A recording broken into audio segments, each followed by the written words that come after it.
travel isn't just about destinations. It's about the people you meet, the cultures you immerse yourself in, the stories you carry home. I'm Relebogile Mabocha, and on my travel feature, I take you on a journey beyond the guidebook. Each week, I connect with fellow travelers, insiders, and storytellers to bring you the heart of every place. Whether it's a hidden gem right here in South Africa or a dream destination abroad.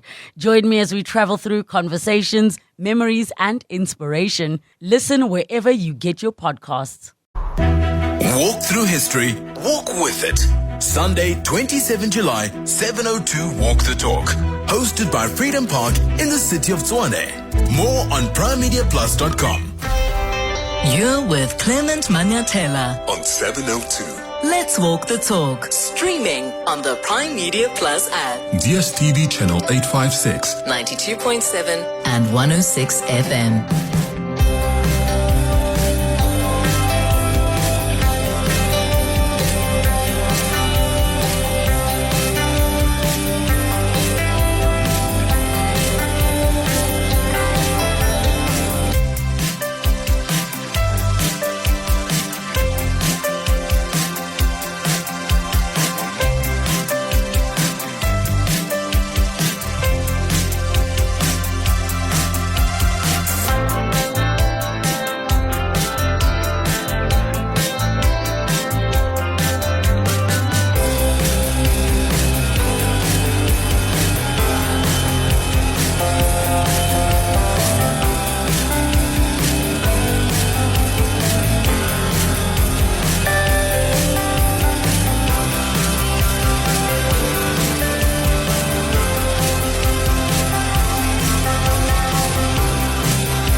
Minutes after 9 o'clock. Dumelang, happy Monday. Welcome to the Clement Manyathela Show. I hope you're well this morning. I hope you had a wonderful weekend.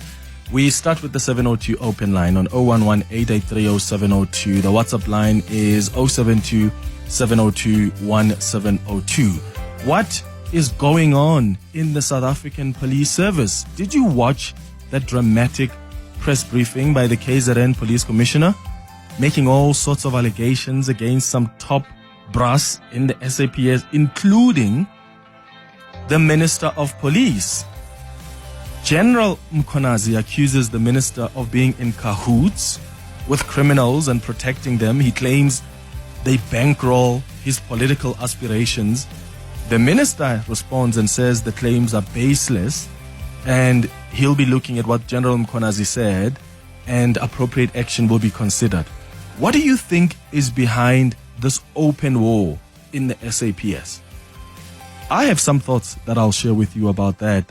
I really seriously think that General Mkhwanazi probably was responding to something that was imminent. Was there perhaps an imminent arrest and he needed to come out and say boldly what he believes is at play here? But he makes some serious allegations that have to be investigated ASAP. So let's talk about that. Let me know what you think is going on here. You can give me a call or send me a WhatsApp voice note. Did you watch the British Grand Prix yesterday? I enjoyed it. I'm glad that it actually rained because it gave us some action as Formula One fans. Lots of mistakes being made, like all the time whenever it rains, but also lots of skills being demonstrated by experienced drivers. So it was such a fascinating race. I was disappointed though, I must say, that a call wasn't made for Lando Norris to allow Oscar Piastri to lap him, because that 10-second penalty that Oscar Piastri was sanctioned was wild. They said it's for erratic driving behind a safety car, but 10 seconds? As a result, he lost his number one position. I mean, he was leading so comfortably. Did you enjoy the race? What stood out for you? 011-883-0702. Your WhatsApp's on 072-702-1702. And can you believe it? The Clement Manyathela Show is now officially 5 years old. How hectic is that? Yesterday marked 5 years since the inception of this show, and it's been so wonderful being in your company and really doing this live thing with you, because it really is that. I think we've managed to touch lives as the show. We have helped people heal. We have informed, we have found people jobs, we've made enemies, we've made friends, we've won awards, we've done it all.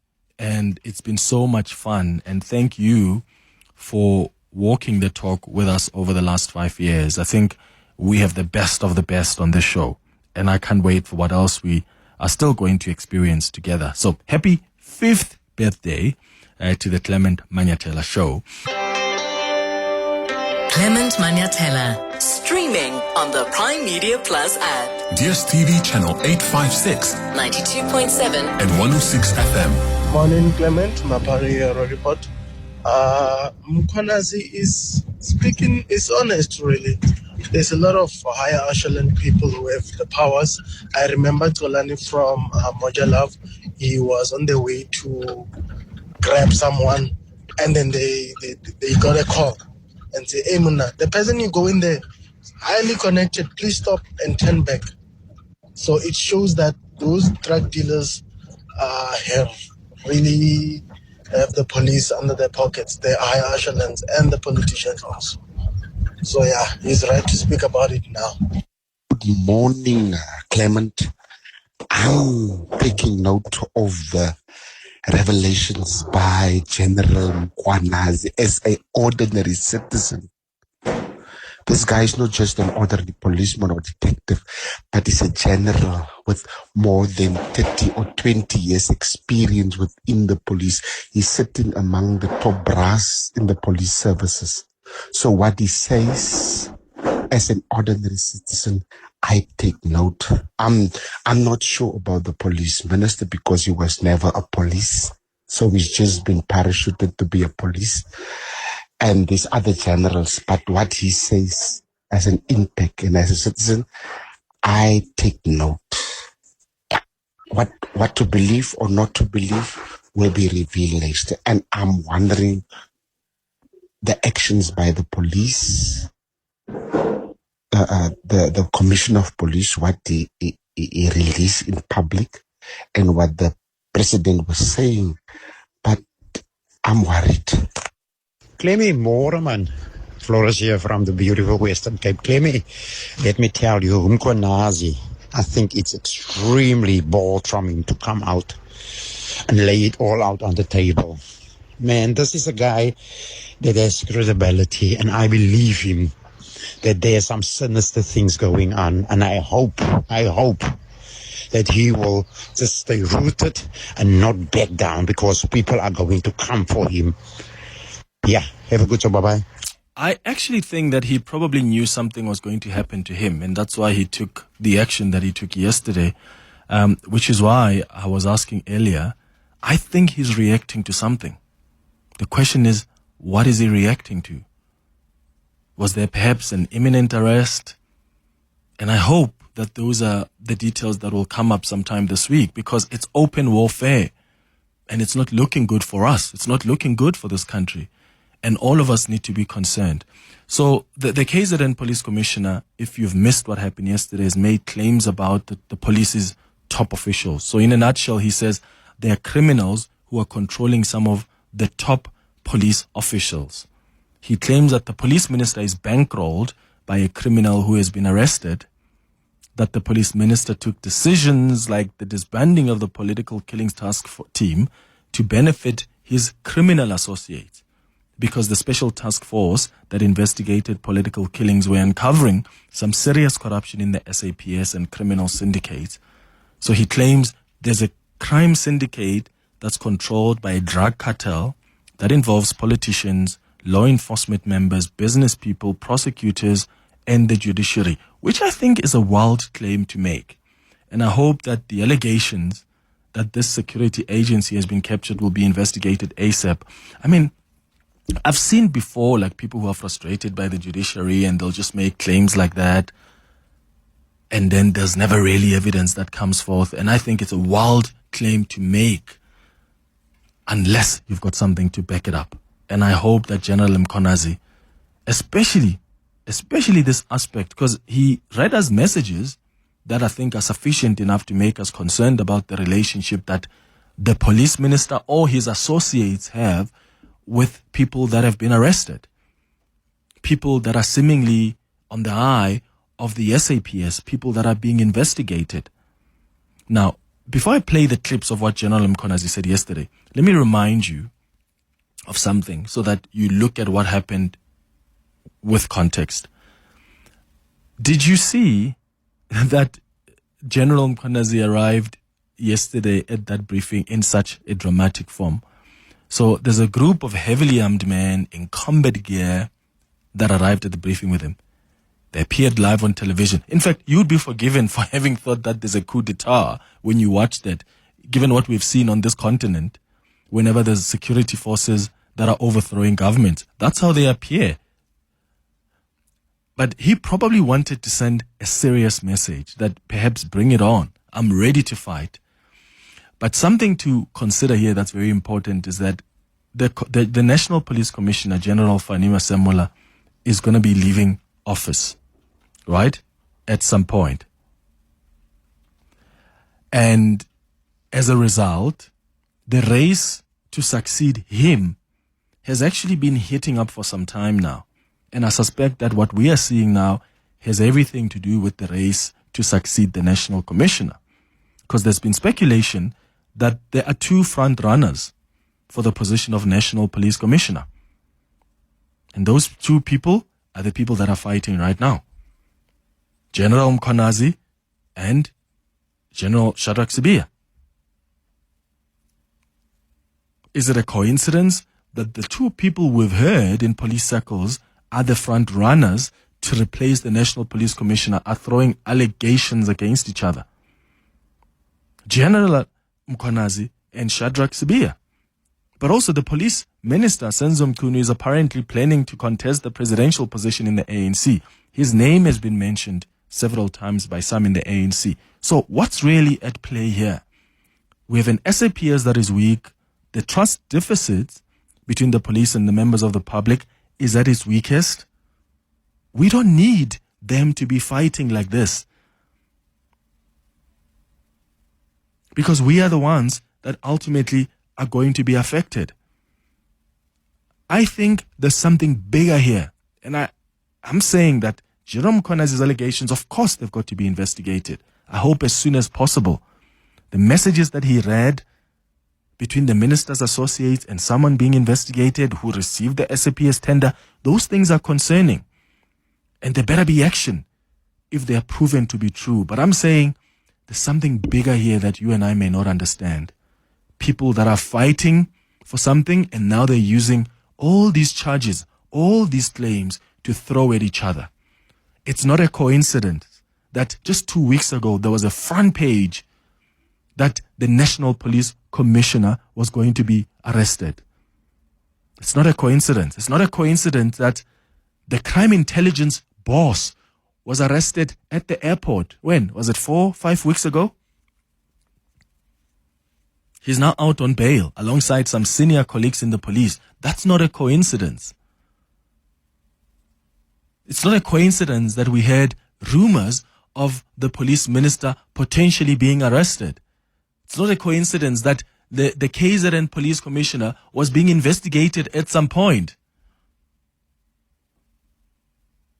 So I'm saying there's something bigger here. We've seen this happen before in crime intelligence, where they start fighting each other. The state resources are even used to target political opponents. And I think that's precisely what we have observed here. I think that's what we are observing here with General Mkhwanazi and General Shadrack Sibiya, with the police minister, with the National Police Commissioner. There's a bigger fight here that's unfolding, and unfortunately, we are the ones that are going to be affected. Tabogo, you're calling us from Tshwane. How do you read this? Good morning. Good morning, Clement, and good morning to the listeners. You know what? I want to believe that there is something much bigger at play here. And General Mkhwanazi stated that there's a target on top police brass. So I think he's aware of what is about to happen to him.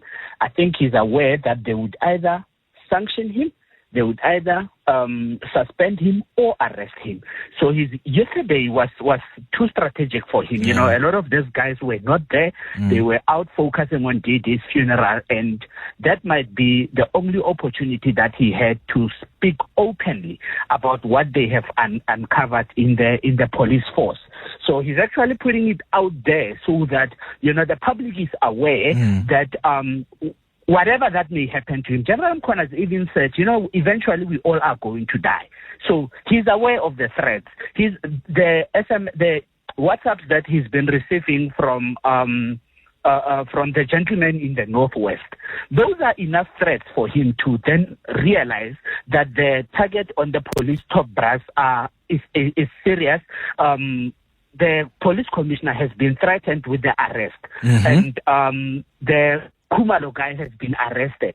You know, this drug cartel thing is serious, and they are dismantling the police force so that they are able to control it. They are targeting the people that are standing in their way. Why would the minister issue an instruction to disband a unit that was formed by the president, and disbanding it not through the police commissioner but through the deputy national commissioner?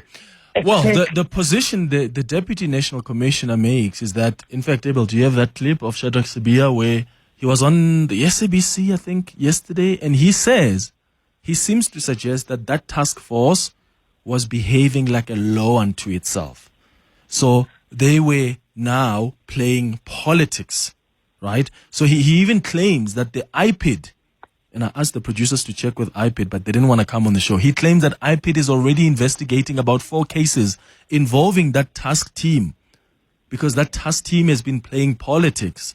That's what he claims, and that's perhaps is one of the reasons why they've decided to disband it, and they say the members of the special task force must go to their individual units back into the SAPS. Why did that instruction not go through the national commissioner? Because these are his subordinates that he's got to deal with. He's the one that is accountable to the political body, and anything that has to be an instruction that goes down to operation has to go through the national commissioner. Yeah, Tebogo, got you. Let's hear what the other listeners think. I think you make a fair point. Of course, the question will be asked about what was the process to disband this task team, and what work has been done, because General Mkhwanazi says there's a lot of success that's been registered here.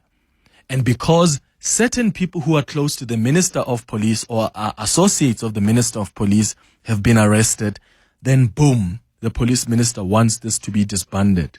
Kustas, you're calling from Midrand. What do you think?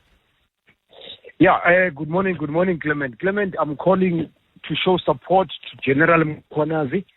And I think that we have a problem in South Africa, Clement, that when a whistleblower comes forward, the first thing that South Africa does is to crucify that whistleblower instead of supporting that whistleblower, giving them all the confidence. I'm looking at this, Clement, that business leadership South Africa and BUSA are quiet at the time when an unprecedented commissioner comes forward and makes such serious allegations. So right now, he needs all the protection he can get, because we know drug cartels, Clement, are running countries in this world. So he's only one man who's a shining light to the darkness that is going on in the SAPS.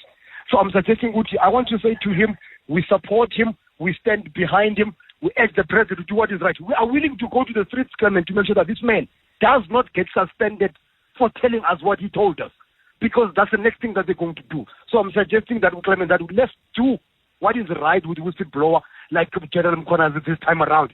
Business leadership must come to the party. BUSA must come to the party and stop being quiet. We appreciate all the other political parties who have come forward to stand with him. We stand with him in return. So we will support him all the way. Thanks for taking my call. All right, Kustas in Midrand willing to go to the streets to support the KZN police commissioner. I really want to test the allegations. Well, not me, but I hope investigations are going to test the allegations, not just the allegations that General Mkhwanazi is making against the police minister and Shadrach Sibiya, but also the allegations that General Sibiya is making against this task force that was overseen by General Mkhwanazi.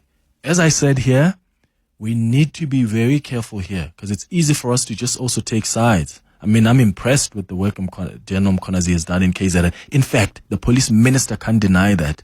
The National Police Commissioner, even Shadrach Sibia, who's fighting with Mkhwanazi, will never deny the incredible work that General Mkhwanazi has done in KwaZulu-Natal.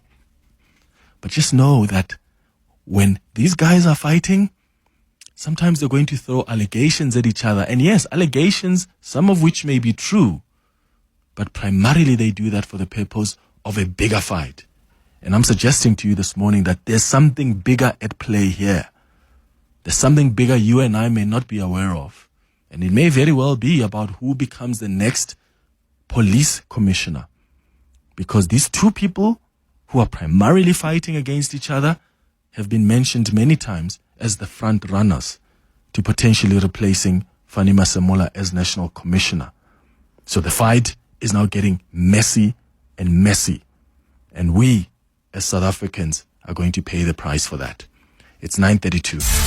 Travel isn't just about destinations. It's about the people you meet, the cultures you immerse yourself in, the stories you carry home. I'm Relebogile Mabotja, and on my travel feature, I take you on a journey beyond the guidebook. Each week, I connect with fellow travelers, insiders, and storytellers to bring you the heart of every place. Whether it's a hidden gem right here in South Africa or a dream destination abroad. Join me as we travel through conversations, memories, and inspiration. Listen wherever you get your podcasts. Your voice, Your station. your open line Walk the talk with Clement Manyathela. on 702. 23 minutes before 10 o'clock. Morning, Clement and the listeners. Happy 5-year anniversary to you and your show. You are doing a great, sterling work. Keep on doing the great work. And yeah, we are vouching and rooting for you. This is the Runners Podcast with Rotogolo. Hi, Clement. This is Tabang from Florida. Look, Clement, I disagree with the Piastri and Norris thing that you are suggesting because of, think about it. Before they gave Piastri a time penalty, right? 10-second penalty. Lando Norris was like, 3 or 4 seconds behind him.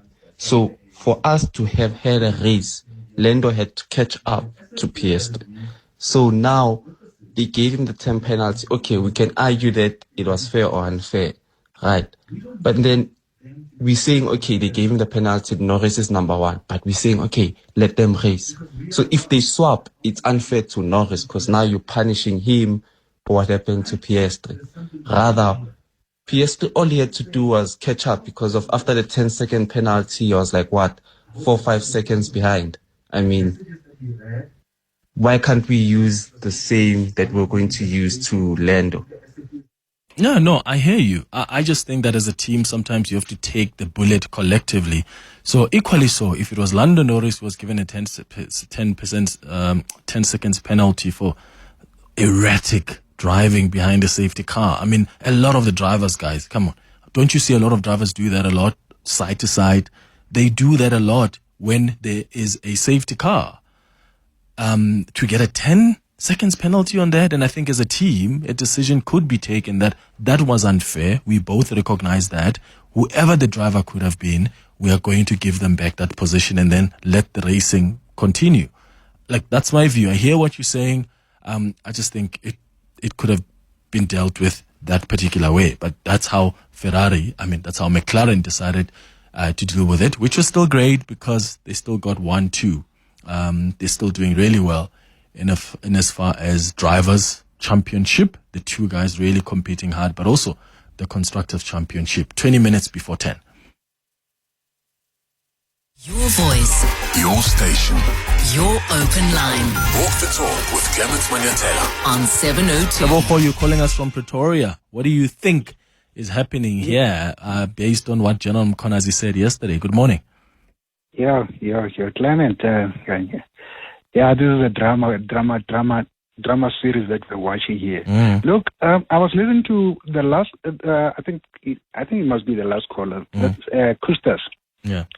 Kusta saying we are going to do this, we are going to take it to the streets, that's exactly what Mkhwanazi is looking for. That's exactly, so that there should be disturbance, there should be disorder, there should be all those things. Just, he's playing a victim here. Look, don't make a mistake with me. I'm a big fan of Mkhwanazi. There's any work that he's been doing, but this really disappointed me. Mkhwanazi, it's out of his character to publicize what he's doing. He's usually a person who works, behind the scenes, and when he comes out with a stunning results. He doesn't now. This press briefing that was called, it was like something is chasing him behind. There's something coming. Something coming, and maybe that you sort of untangled so many knots for me as I was listening to you. I was just not sure what to put my finger on, because what I knew was there is something coming. Absolutely. But now the picture that we have painted about the contest of the police commissioner position, it now made it clear for me, and the style that Mkhwanazi is playing, he's playing exactly like, the Zuma style of playing a victim and then having a huge support from the public and knowing exactly what he's doing. Yeah, and it's worked for him before, right? Remember, General Mkhwanazi has faced claims of extrajudicial killings, right? When he's got his cops who just go, and when they're going to arrest people, they shoot people. And there are people who get caught in the crossfire. Sometimes we hear those people were not even firing back at the police.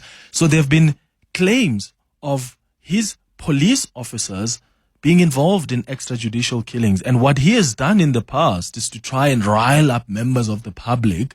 So he already has that. He knows how to play the public sympathy game. And that's not to say, Tabogo, someone must not then interpret us as we are against Mkhwanazi. I'm just saying, guys, trust me, when things happen like this, don't just look at them at face value. There are bigger fights that happen behind the scenes. And that's why I tried to give that context earlier on. Yeah. And he's just mentally preparing us for whatever is coming, so that, we should swing to his side when it comes out. I mean, imagine there's a report tomorrow that comes out that says, that links Mkhwanazi to the misconduct of police officers in KwaZulu-Natal. Exactly. Members of the public are going to say, oh, no, you are taking him because yesterday. Exactly. And even if the police say, no, we've had this report since 2 months ago, or it's not going to work. Yeah. Tebogo, let's see what happens, man. I just think we need context all the time. All the time. Don't just take things at face value. There are bigger fights that happen here that we may not be aware of. There's going to be a next police commissioner. That's a powerful position. Any minister of police needs a national police commissioner who gets along with them. That's why, who was it? Bekitele fought with, who was the former one? Bekitele fought with that other national police commissioner, Kehla Sithole. Kehla Sithole, what happened to Kehla Sithole? Ended up leaving. There was Khomotso Pahlane. Remember Khomotso Pahlane? They went to his house. Oh, interesting, because I'm actually getting a call from Bekitele right now. Okay. So, this is so funny, because I just mentioned him and my phone is ringing. So, that's what happens. That's what happens when a police minister doesn't get along with a police commissioner. Complex. It's never going to work. And we've seen it before. That's why the former police commissioners, Khomotso Pahlane, they took him to court. He appeared in court. They went to his house. That's always going to happen. And sometimes police officers are throwing these allegations at each other. Why? Not because they really care about justice, but because they are fighting a fight. And I'm trying to ask myself, based on that dramatic press briefing yesterday, I mean, I do think it was way too dramatic to be walking in at a press briefing with heavily armed police officers in combat gear. What are you trying to say?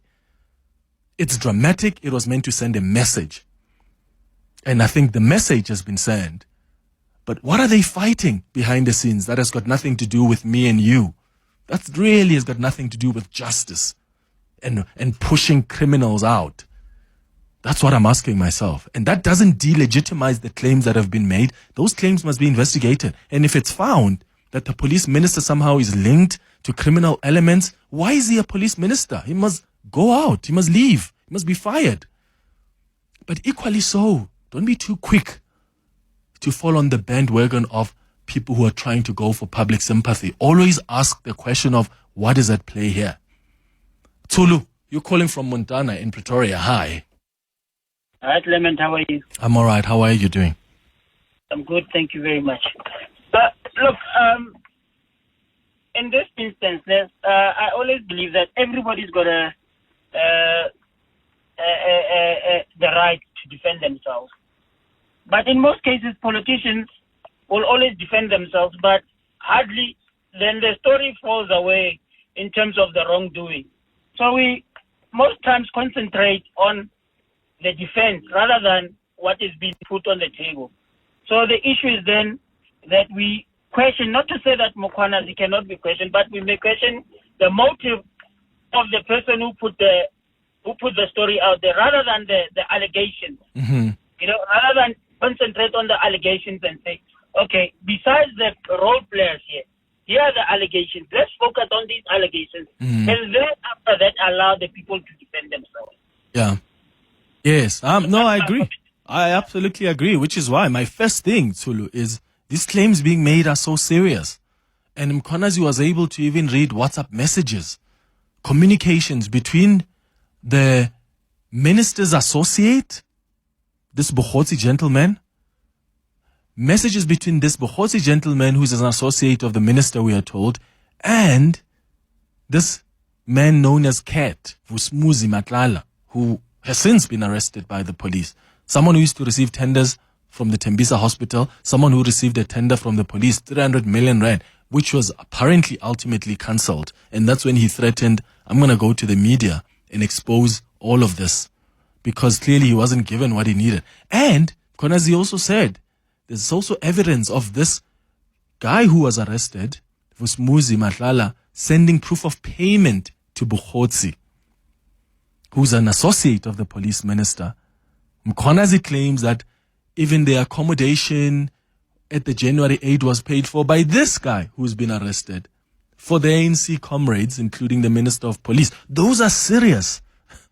They've got to be investigated and action must be taken. So nobody dismisses that. I'm just saying that have foresight. Just know that this is not just about this. There are often bigger fights behind what we can just glaringly see at face value. And I always go further. Whenever something happens, whether it's in politics or the president doesn't want to take action against a certain minister, I go further and I ask questions behind the scenes. What's going on? What's their relationship? What's at play? What does it have? Does it have anything to do with politics? The last conference, the next conference. That's what I've learned over the years of doing this job. And I've realized that there are certain things that come up that we are not aware of because we're too caught up on this is what we got at face value. Let's go to Simon, who's calling us from Midrand. Simon, what are your thoughts? Good morning. Clement, thank you so much for the opportunity. First and foremost, I fully concur with you to say we need to be open-minded in approaching this issue because there could be other ulterior motives, and hence the context is very key. However, I think the reason why General Mkhwanazi seems to be receiving an attention of the majority of individuals on the ground is because what basically Mkhwanazi is saying resonates with the realities that as citizens we are experiencing. For an example, in Midrand, in the police station, right? Not so long ago, I had a chat with one of the police officers, and then I began to ask general questions around why is it that some of the crimes that are committed, especially the serious ones, don't seem to be receiving the attention they deserve. And the response that I got from that police officer, whose name I will mention, she simply said to me, look, you come out of the school after your training as a police officer, fired up, willing to serve the community. You get placed into a particular station, and then upon your arrival, when you start investigating, maybe you see there's some criminal activities occurring. When you start wanting to get involved, then you are told by the station commander, look, you can't investigate that case, right? And apart from that, there's a shop opposite Boulders where the people who are working, they were telling me, look, here they are selling drugs, and there's always police vans that are coming to collect the money so that the guys can easily operate without being interrupted. And then you now have a Mkhwanazi who gives a context of what's happening, which then when you look at it on the ground level, resonates. I fully agree to say, exactly, I fully agree that every allegation has to be tested. Its validity must be tested. But what this guy is saying, many people on their communities, given even the fact that people have reported cases which go nowhere, what that guy says versus what we experience as the public of South Africa on the ground resonates. And there's a link between what's happening there at the top and, as you say, what's happening there on the ground. Simon, I got you. I just need to take a quick ad break now. Teenage, Bongani, MJ, I see your calls. I'll start with them after this. Travel isn't just about destinations. It's about the people you meet, the cultures you immerse yourself in, the stories you carry home.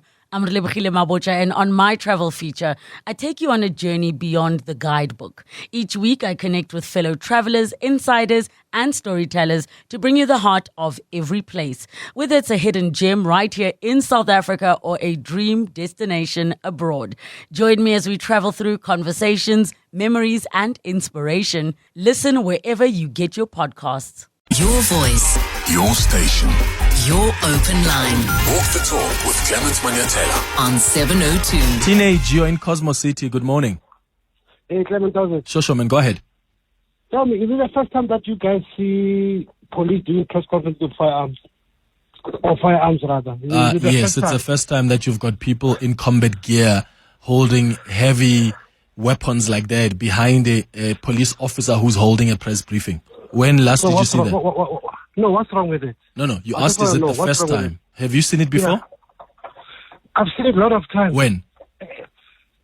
Everywhere in the world, please. When? Like, in South Africa? When? Have No, you ever seen a police commissioner what- or Mpumalanga Northwest Police Commissioner coming to do a press briefing? I'm asking, why is it a problem? No. He's a special task force member. He's got police. He's got all management of his office on front of the TV. What's wrong with it? Because that's not how press briefings are held. That's like, imagine Cyril Ramaphosa, who is the commander-in-chief of the SANDF, suddenly wearing SANDF clothes with 6 SANDF members with heavy weaponry behind him, and he's addressing the nation about... What? Are we not going to... General Mkhwanazi is a qualified special task force member. I know. Yeah, and then what's wrong with him having a press conference with policemen? Why hasn't he done this before then with other press conferences? There's nothing wrong for the first time. What's wrong with the first time? What is the reason for him doing it this first time? Why are we looking for a reason? Why are we playing the man, not the ball? You're playing the ball. Yeah, teenage, I think... Let's not make a mistake here, right? Because I can see where this is going now is people are vilifying Mkhwanazi. I'll tell you this. I don't think there's anybody who's perfect here. So there's nobody who's beyond criticism here. And that's why I didn't even talk about how he arrived at the briefing first. The first thing I spoke about was the allegations he makes, because I do think that they're very serious and need to be attended, right? That's the first thing. That's what we must prioritize. The second thing is I am going to look at the optics, because the optics matter to me. I can bet you right now, Mkhwanazi didn't just wake up and say, oh, I miss my special forces uniform. Let me just wear that and rock up at the briefing. There's a reason he wore that uniform. There's a reason he brought with him those 6 or 5 men who were holding heavy weapons. And you and I will be naive to watch that and think it is of no substance. It's a normal attire of a task force to be like that. There's nothing wrong. It's a police gear. It's not some men. It's special task force members who came on a press briefing accompanying their general. And you think there's no messaging there? He just missed his uniform. No, it's a press briefing of a policeman. No, but he's never worn it before. So what? Yesterday he just thought, oh, let me change my uniform today. Yes, what's wrong? Why are you so deep into let's deal with the object, and then whatever that comes after is fine, no problem. But let's just concentrate on, like Paul O'Sullivan, that man who's got powerful whatever in this country, but it's not even a police. Yeah, he's saying that guy is not even a task force member, but he's the first one who knows everything about police, but doesn't even know that Nhlanhla Mkhwanazi is a task force member. I think I know he's a task. Wrong. Yeah, all right, Teenage, Cosmo City. Thank you for your thoughts. I hear what you're saying. I just disagree. I think there's context there. That's what I'm looking at. He can wear, of course, the police uniform. Does he often come rock up the uniform and come with people holding heavy weapons at a press briefing live on television? I've not seen that before. And I'm not saying it's wrong or right. I'm saying that is telling us something. And those optics actually do matter. Let's go to Bongani in Pretoria. Bongani, hi. Hey, how is that? Sure. Go ahead. I'm fine. I want to say my 2 point there. What I see now, Mkhwanazi doesn't want the national post. Mm-hmm. It's good there at provincially at the moment. It doesn't want the national point. Mm-hmm. And he said by himself and said, you know what, a police and a criminal will never be peace. Will never be peace, yeah. Yeah, will never be peace. Because he believed that the people who are there, the two people that he's talking about, they are criminals. Or they are in hand with crimes, with criminals. He believed that, and he did bring some files. There was not just talking out of nowhere. He bring files. The files that were supposed to be you as a presenter talking more about it. But you are talking more about the man. That the man is playing a chess game. You want something. That's why he's doing this, because you want something. Want to post. Zuma did it. Whatever. No, it's not like it doesn't need a post. For me, when I look at things, it doesn't need that post. Okay, Bongani in Pretoria, thank you for your thoughts. Look, you are welcome to have a linear approach and assessment on situations. I don't operate like that. That's not how I've operated, even as a political journalist. I've always looked at things with context. And again, let's not shift the goalposts. I started this comment when I started the show and I said, General Mkhwanazi makes some really serious claims that are so concerning. They must be investigated ASAP. Because if that's true, then the people being fingered here, action must be taken against them. There's no question about that. That's the first thing I mentioned at the top. Later on, I'm giving you the context now. I'm saying, stop looking at things without context. There could either be here criminal underworld dynamics we don't know about that are fighting each other through the people in power. There could very well be the issue of the next police commissioner, because these are the people I have heard myself are the front runners. People mention them to be the people who can take over from Fanima Semola. I've also mentioned Senzo Mchunu is someone who may be running for ANC president in the ANC. Could this have anything to do with everything else that's happening? Possibly. But context helps us do a thorough assessment of situations. What I've learned in the past is don't just take things at face value. What you hear the president announce, what you hear a police commissioner announce, as legitimate as that can be, there's often a bigger fight playing out behind the scenes. I'm just saying, be open to that idea. Or be naive and take whatever you see and run with it. It's a minute before 10. Travel isn't just about destinations. It's about the people you meet, the cultures you immerse yourself in, the stories you carry home. I'm Relebogile Mabotja, and on my travel feature, I take you on a journey beyond the guidebook. Each week, I connect with fellow travelers, insiders, and storytellers to bring you the heart of every place. Whether it's a hidden gem right here in South Africa or a dream destination abroad. Join me as we travel through conversations, memories, and inspiration. Listen wherever you get your podcasts.